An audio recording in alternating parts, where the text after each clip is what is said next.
दक्ष के शीश को भस्म करने के बाद भी वीरभद्र का क्रोध शांत नहीं हुआ। उनकी चित्कार सुन के ही भद्रकाली समझ गई यदि शीघ्र उन्हें वहां से नहीं ले जाया गया तो उनका रौद्र रूप और भी भयंकर हो जाएगा। और तब वो उन्हें लेकर गोदावरी नदी के किनारे आ गई और उस बहते हुए जल में उन दोनों ने अपने रक्त रंजित अस्त्रों को धोए। उन अस्त्रों ने इतना रक्त पिया था कि उनके स्वच्छ होते होते ऐसा लगने लगा जैसे वह जल की नदी नहीं रक्त की नदी बह रही है। ये देखकर भद्रकाली तो शांत हो गई, पर वीरभद्र नदी के उस लाल रंग को देखकर और भी उग्र होने लगे। यदि वीरभद्र जी को शीघ्र ही शांत नहीं कराया गया तो उनके प्रकोप से सृष्टि का विनाश निश्चित है। वीरभद्र,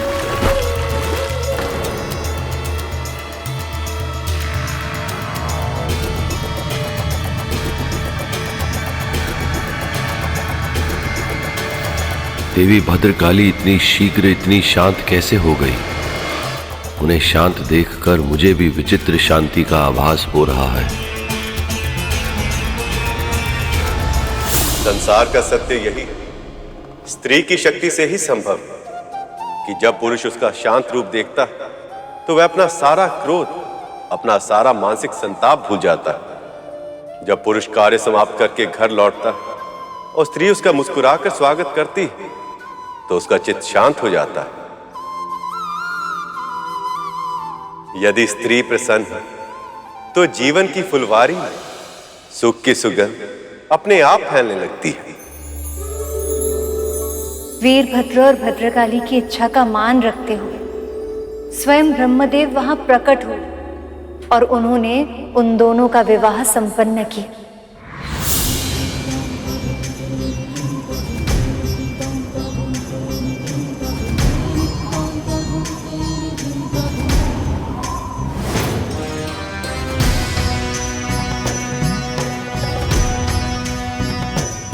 क्या आप मुझसे विवाह करेंगी देवी?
गोदावरी के इस मनोरम तट पर, इस त्राश्रामम नामक स्थान पर जहां मेरे और भद्रकाली के प्रेम ने जन्म लिया है, वहां मेरे मंदिर का निर्माण होगा। जहां कोई भी अविवाहित व्यक्ति आकर मेरे दर्शन करेगा तो उसके मन की हर इच्छा पूर्ण होगी और उसका विवाह भी शीघ्र ही होगा।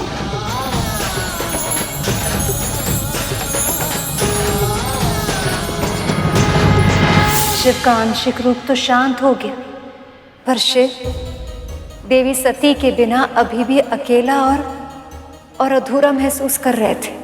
वो अपनी मन की व्यथा से ना तो उभर पा रहे थे और ना ही उसे व्यक्त कर पा रहे थे।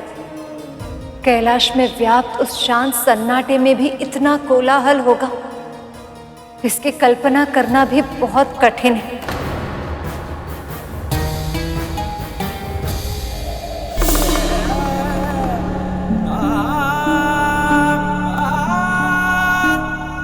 आप मेरे जीवन के अभिन्न अंग है महादेव।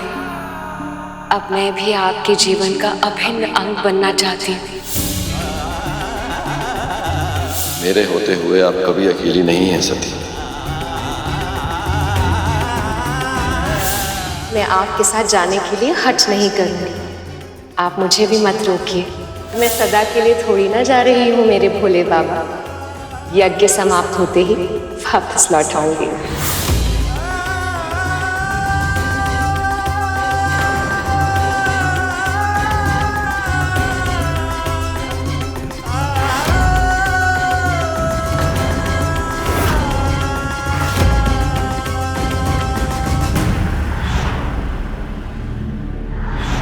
मुझे क्षमा कर दीजिए सखा, मैं उनकी रक्षा नहीं कर पाया।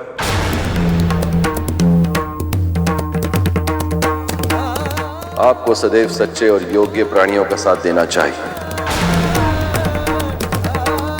जब स्वयं सरस्वती अयोग्य व्यक्तियों का साथ देने लगे, उन पे कृपा करने लगे, तो इस संसार का हित नहीं हो सकता। ऐसे में नाक कटना अनिवार्य ही है।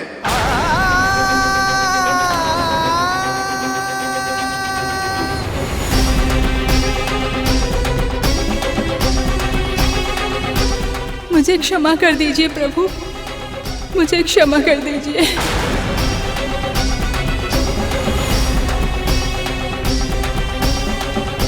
आपने मुझे अपने शीश पर स्थान दिया और मैंने माता सती का अपमान होते देखकर भी कुछ नहीं किया। मेरा मौन ही मेरा अपराध है प्रभु, मुझे क्षमा कीजिए।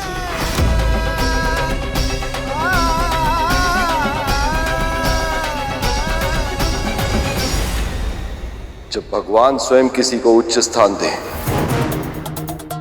तो उसे उस स्थान की, उस भगवान की और उस उपलब्धि की मर्यादा रखनी चाहिए।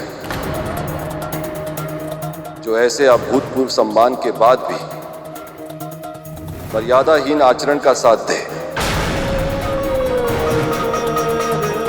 उसका पतन तो निश्चित है चंद्रदेव। मुझसे बहुत बड़ा अपराध हुआ है प्रभु, अब बस एक ही विनती है, दया कीजिए, मुझे क्षमा कर दीजिए प्रभु। हे महादेव, सभी देवताओं को अपनी भूल का आभास हो चुका है। ये लज्जित है, क्षमा प्रार्थी है और आपकी कृपा के आकांक्षी है। हमें क्षमा कर दे सका, हमें क्षमा कर दीजिए प्रभु।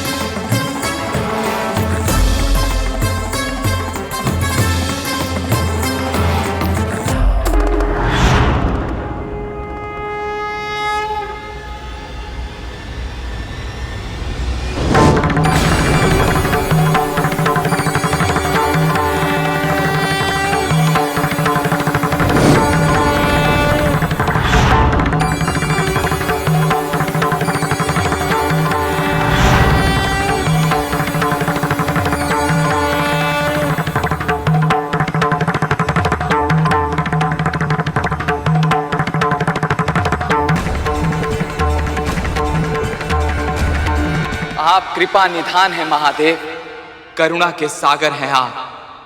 आपकी सदा ही जय हो। आपकी सदा ही जय हो। आपकी सदा ही जय हो। आपकी सदा ही जय हो।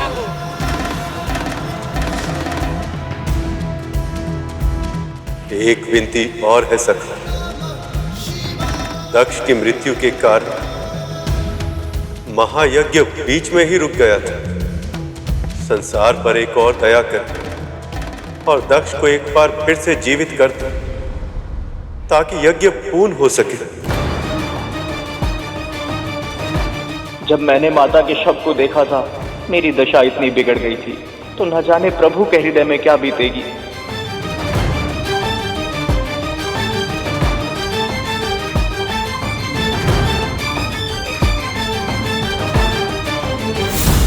परंतु प्रभु आप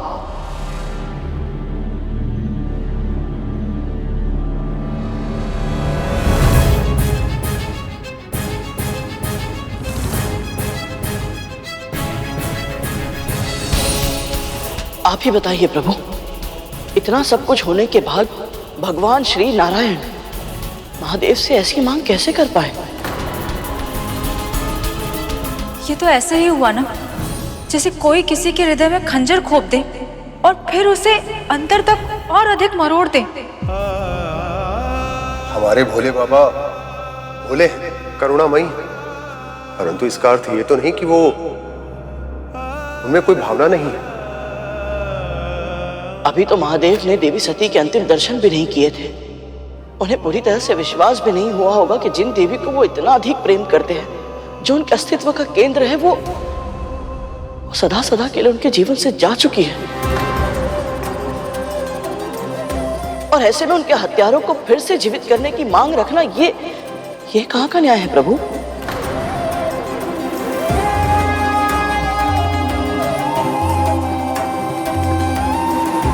हम मानवों और महादेव के बीच यही अंतर है। जब हमारे साथ कुछ बुरा होता है तो हम हमारे अतिरिक्त किसी और के बारे में सोच ही नहीं पाते, पर महादेव वो तो परम पिता है, और पिता चाहे कितने भी दुख में क्यों न जूझ रहे, पर सबसे पहले वो अपने संतानों के हित के बारे में विचार करते। महादेव ने भी ऐसा ही किया।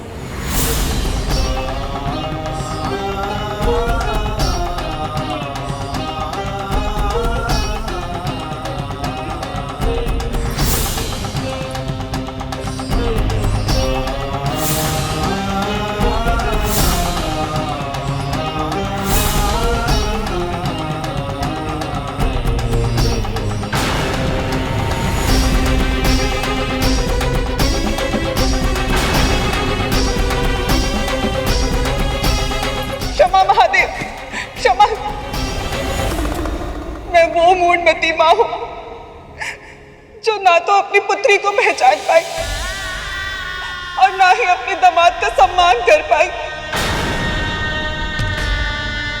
मैं माँ होने का कर्तव्य नहीं निभा पाई और आज इस अपराध का बहुत कड़ा दंड मिला है मुझे। और सत्य तो ये है कि इस दंड के योग्य हूं मैं, किंतु हे महादेव, एक पत्नी होने के रूप में मैंने अपने पति की अर्धांगिनी होने का पूरा प्रयास किया है। सच्चे अर्थों में सदैव उनका साथ दिया, अपना कर्तव्य पूरी निष्ठा से निभाया है मैंने। और इसीलिए एक सुहागिन होने के नाते मैंने आज तक जो भी पूजा अर्चना, जप व्रत तप किए, उनका फल दीजिए मुझे महादेव। मेरे पति को पुनः जीवित कर दीजिए, पुनः जीवित कर दीजिए।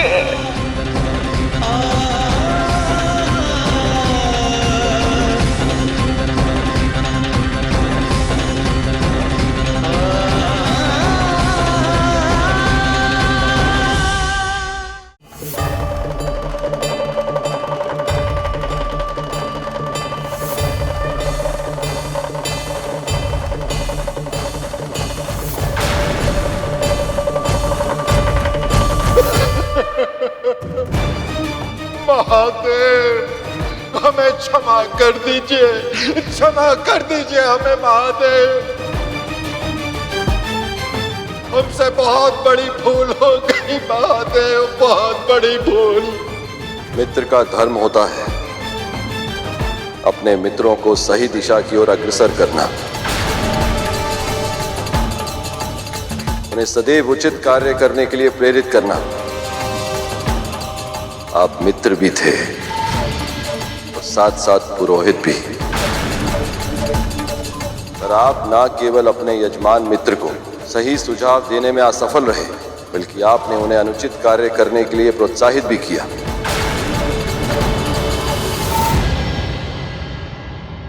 उसी का दंड मिला है आपको महर्षि। ऋषियों की दाढ़ी ज्ञान का प्रतीक होती है, आपके अपराध के कारण आप वो भी गवा बैठे।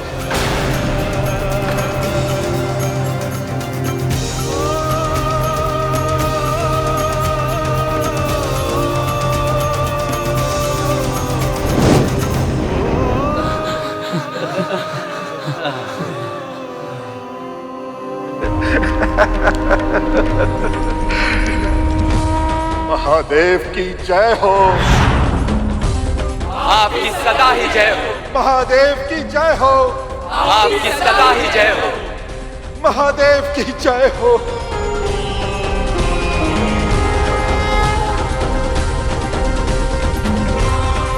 महादेव, सती सदैव कहती थी आपका हृदय बहुत विशाल है, साधारण व्यक्तियों से भिन्न है आप, करुणा का सागर है।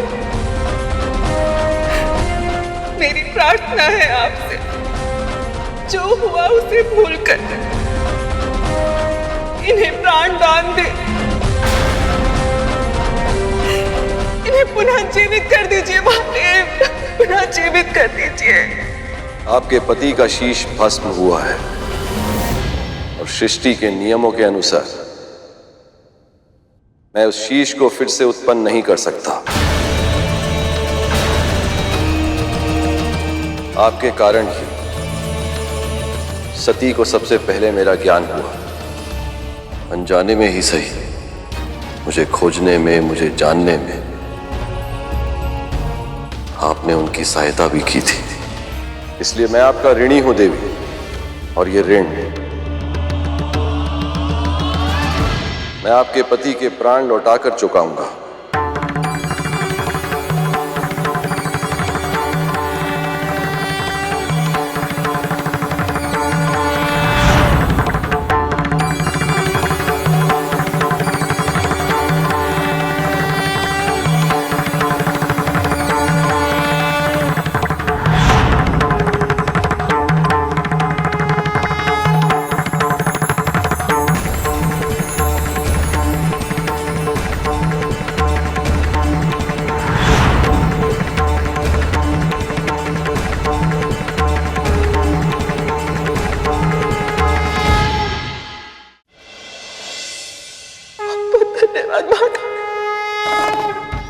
महादेव, प्रणाम स्वीकार करें।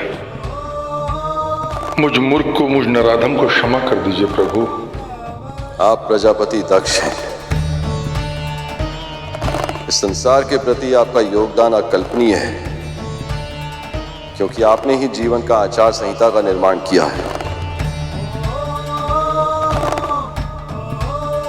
ध्यान, पूजा, जप, व्रत, इन सभी नियमों का निर्माण करके आपने समाज को नियम और अनुशासन भी सिखाया है। तो सदैव स्मरण रहे प्रजापति, जब अधिक शक्ति होती है तो दायित्व और भी बढ़ जाता है। आपने सदैव पशु जाति को तुच्छ दृष्टि से देखा। आज उन्हीं में से एक ने आपको नवजीवन का दान दिया है। इसी कारण आपको क्षमा उसी से मांगनी चाहिए जिसका आपने सदैव अपमान किया है।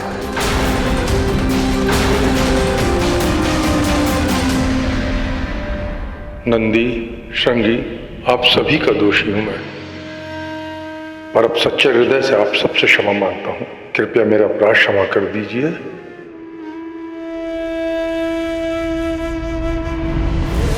महादेव अभी शांत अवश्य हुए, किंतु जब वह देवी सती का शव देखेंगे तब उनकी क्या प्रतिक्रिया होगी, ये कोई नहीं बता सकता।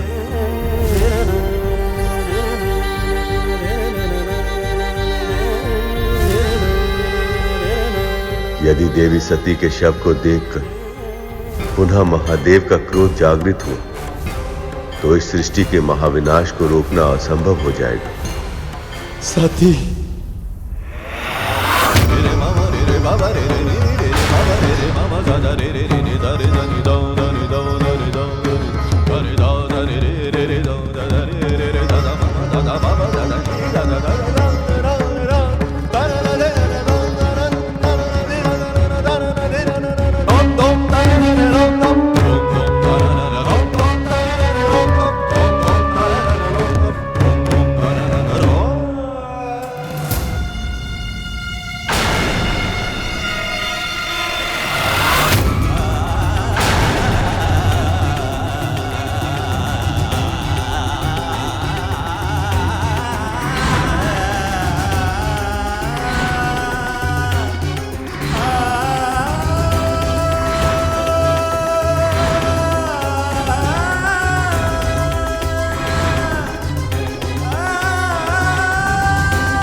सती।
सत्य तो ये है महादेव कि आपके बिना मेरा मन नहीं लगता।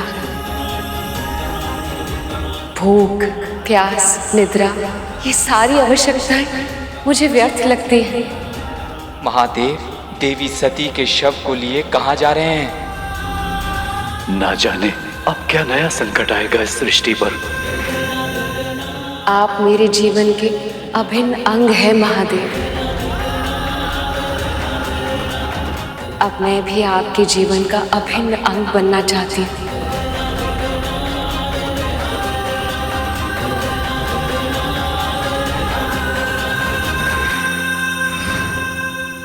पर बहन, एक बात समझ नहीं आई, जब भोले बाबा ने सबको ठीक कर दिया तो फिर सती को काहे ठीक ना किया? क्योंकि देवी सती ने घोषणा की थी कि वो दक्षायिनी रूप में जीवित नहीं रहना चाहती थी। बिना आमंत्रण के अपने पिता के घर आने का हठ करके जो उन्होंने अपराध किया था, उसके लिए उन्होंने अपने लिए यही दंड चुना था। ऐसे में महादेव को उनकी इच्छा का सम्मान तो करना ही था।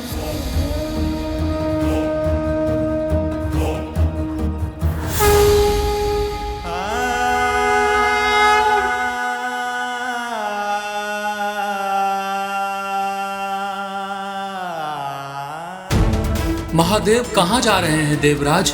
इस प्रश्न का उत्तर न तो मेरे पास है, न ब्रह्मदेव के पास, न प्रभु विष्णु के पास, और ना ही स्वयं इनके पास। मुझे भय हो रहा है कि इस समय काल भी इस आशंका से घबराया हुआ है कि कहाँ जा रहे हैं वो और अब क्या करेंगे महादेव।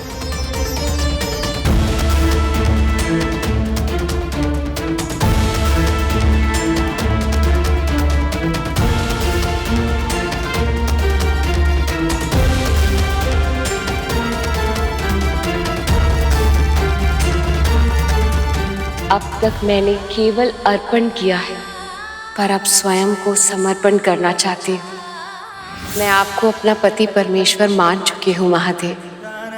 क्या आप भी मुझे अपनी अर्धांगिनी के रूप में स्वीकार करेंगे? ये वरमाला केवल और केवल महादेव के गले में सुशोभित होगी। मेरी प्रेम की शक्ति महादेव को यहाँ तक लेकर आएगी। मेरे होते हुए आप कभी अकेली नहीं हैं सती। आप मेरा ही भाग हैं और मैं आपका।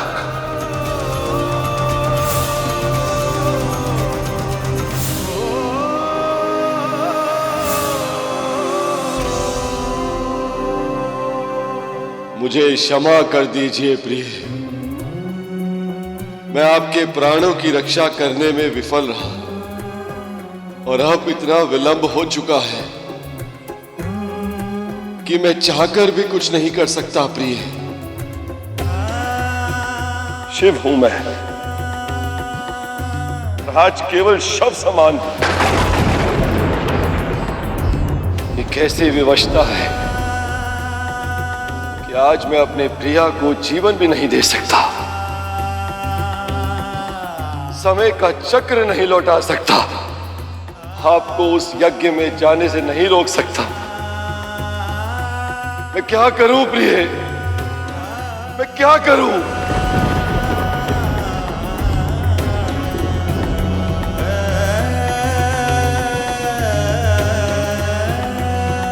महादेव, मेरे स्वामी,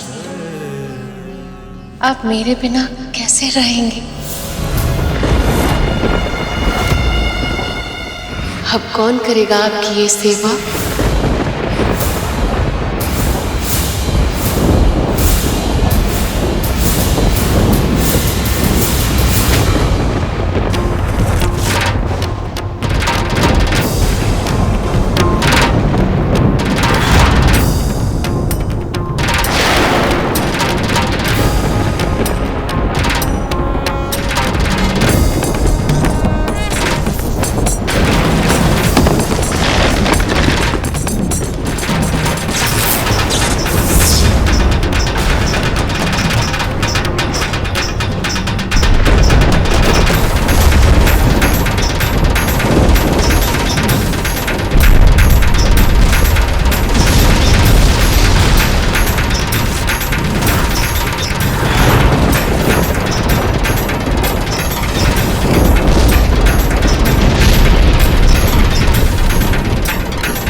देवी सती से विरह के वियोग में महादेव कितने वर्षों से तांडव नृत्य करके अपना दुख प्रकट कर रहे हैं।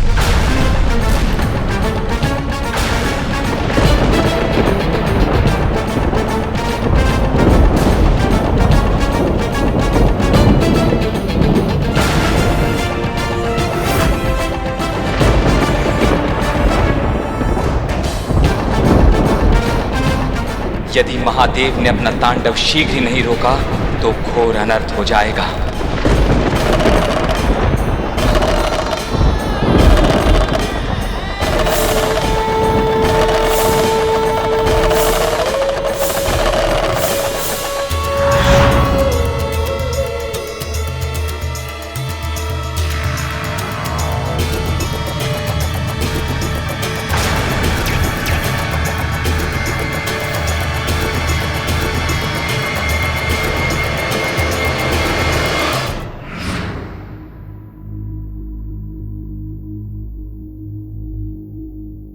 महादेव के तांडव नृत्य के माध्यम से उनके मन की उस व्यथा को कथा के रूप में कह रहा था, जो वो स्वयं अपने शब्दों में कहने के लिए असमर्थ थे।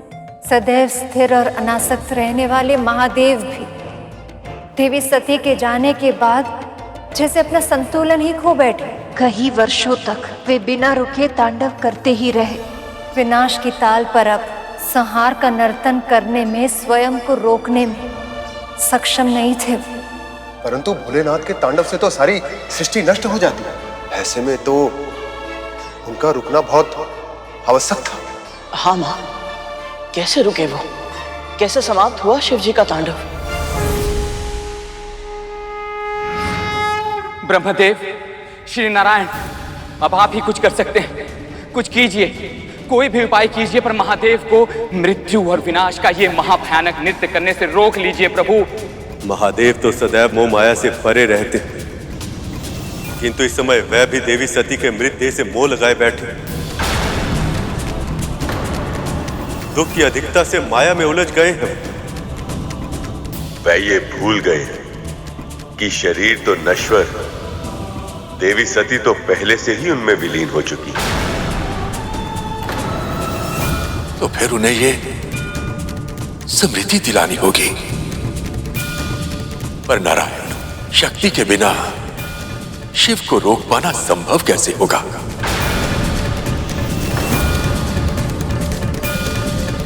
हे नारायण, अब तो आप ही से आशा है। आप ही हैं जो इस समस्या का समाधान निकाल सकते हैं।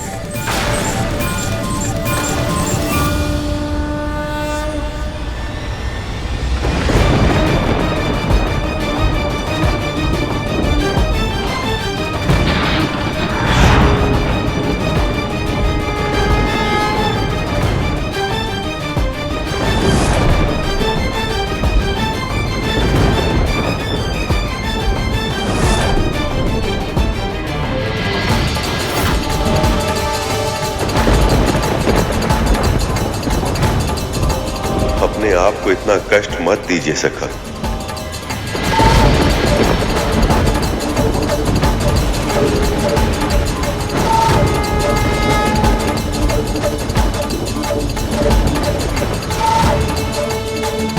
हे सखा, मुझे क्षमा करिए। इस सृष्टि की सुरक्षा के लिए मुझे ये करना पड़ रहा। इसके सिवा मेरे समक्ष और कोई विकल्प नहीं।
मुझे क्षमा कर दें महादेव।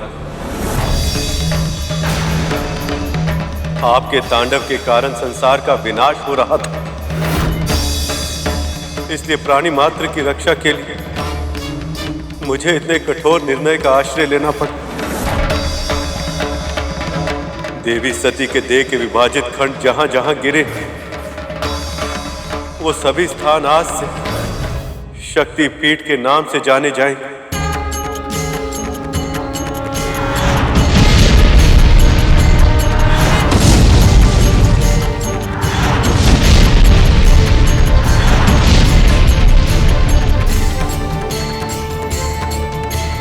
अनंत काल तक वहां भक्त देवी का पूजन करेंगे,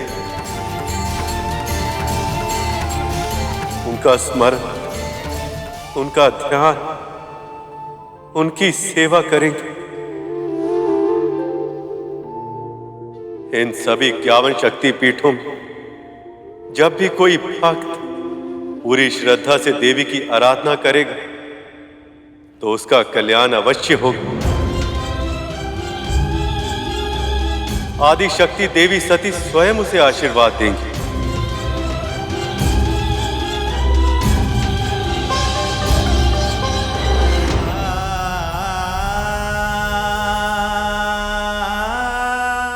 हमारा साथ बस इतना ही था महादेव। आपकी छवि को अपने हृदय में बसाकर आपसे विदा ले रही हूँ। हो सके तो मुझे क्षमा कर दीजिएगा। देवी सती के देह के अनेक भागों में बट जाने के बाद उनका तांडव तो रुक गया था, पर शिव फिर से सामान्य नहीं हो पाए। संसार से विरक्त होकर वो गहन समाधि में लीन हो गए।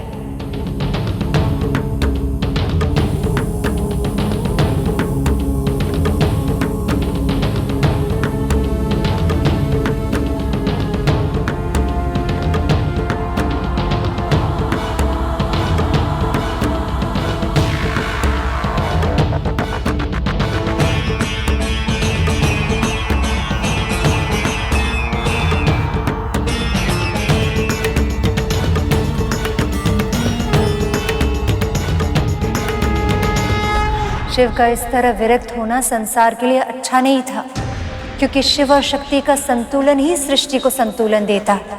जब वो दोनों एक दूसरे से दूर हो गए तो सृष्टि शक्ति विहीन हो जाती है, पाप बढ़ने लगता है, बुराई प्रकट होने लगती है और विनाश निश्चित हो जाता है। इस बार भी शिव और शक्ति के अलग होने का परिणाम शीघ्र ही दिखने लगा। असुरों को फिर से उभरने का अवसर मिलने लगा। ऐसा ही एक महाशक्ति असुर था, तारकासुर। अन्य असुरों की तरह उसने भी वरदान की शक्ति पाने के लिए ब्रह्मदेव की भीषण तपस्या की।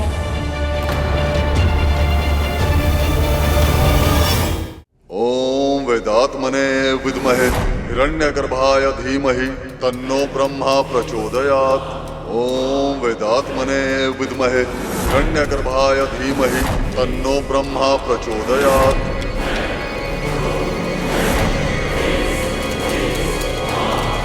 ओम वेदात्मने विद्महे हिरण्यगर्भाय धीमहि तन्नो ब्रह्मा प्रचोदयात्। तुम्हारी तपस्या पूर्ण हुई तारकासुर।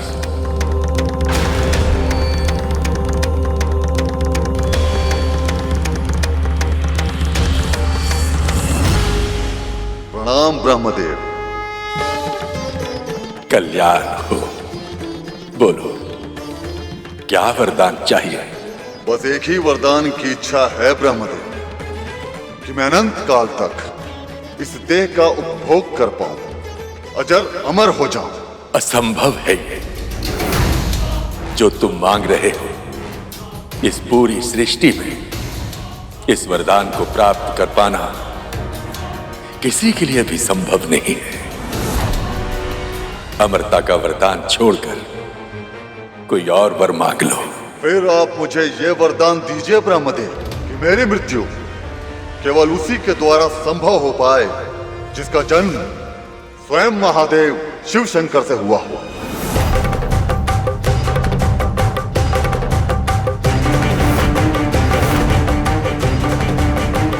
तथास्तु। अर्थात जो मेरी कामना थी वो पूर्ण हो ही गई।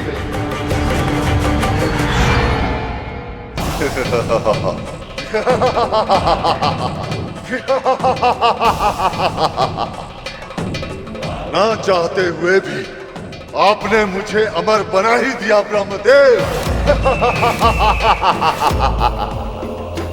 शिव शंकर की पत्नी भस्म हो चुकी है और शिव संसार से विरक्त होकर गहन समाधि में जा चुके हैं।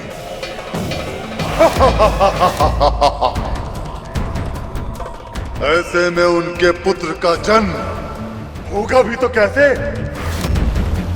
और जो जन्म ही नहीं लेगा वो मुझे मारेगा कैसे?